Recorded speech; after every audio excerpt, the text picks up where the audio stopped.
Many Gazans cut off from the world as Israel targets communications and internet networks. Here's a summary of the article. Geneva.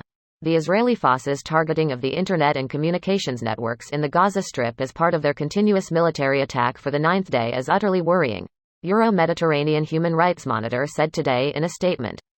Israelis' violent bombings have severely damaged or destroyed networks, equipment and devices crucial for many communication and internet companies, which used to operate in buildings that were unjustifiably targeted. Euromed Monitor talked to Khalid Al-Gamal, an official in the commercial department at the Solution Management Technology Corp., which provides fast internet service. Many international news agencies and satellite channels have been harmed by the targeting of the company, as they rely mainly on the fiber optic internet service to transmit information and directly broadcast current events in the Gaza Strip, he said. The continued targeting of commercial buildings that contain internet companies providing this service will greatly affect the ability of these companies to continue their work.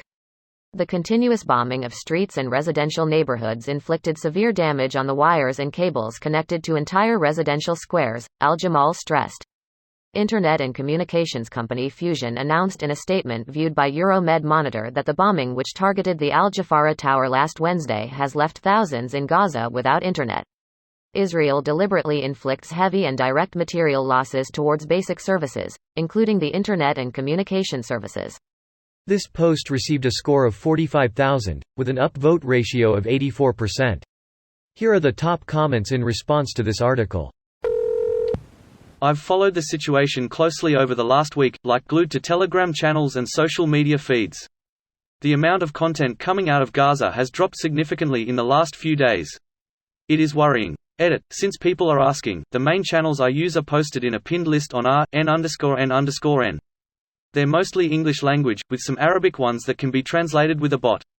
Second edit, I'd also strongly recommend this Instagram channel, Nadine Abdulatif. She's the 10-year-old Palestinian girl that I'm sure many of you have seen in the viral video. 21st century conflicts are truly full spectrum. States no longer control the narrative around events, and debates that once were limited to discussing the facts as presented by a handful of newspapers at dinner parties now play out across Twitter, Reddit, and Facebook with almost no cohesive set of information people are working off of. It's why the IDF, and many other countries for that matter, invest so much capability into manufacturing the debate in a positive direction while simultaneously looking to degrade the ability for an opposing side to get their own narrative across. Yeah, my dad only watches MSNBC and has a vastly different take on things than I have reading a lot of the stuff on Reddit. It is interesting how much the media you consume twists your perspective.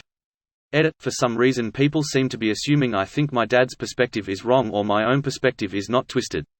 Don't know how to reword it to make it more clear other than just explicitly stating here both of our perspectives are twisted by the news media we choose to consume and how we consume it. That was the observation I was making. Fox. Every article about the conflict mentions terrorists.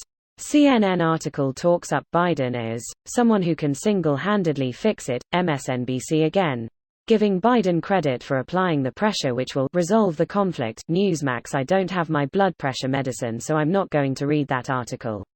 Someone who watches right-wing news thinks terrorists like Al-Qaeda are starting a war with Israel for no reason. Someone watching left news thinks Biden is solving this misunderstanding. Reality is geopolitics can't be fit into a 3-paragraph news article. I would love to have an app that does this. All sides might be what you're looking for. Basically does what its name entails, shows the same topic from several news sources and ranks them on a scale of how far left or right they are so you can account for bias.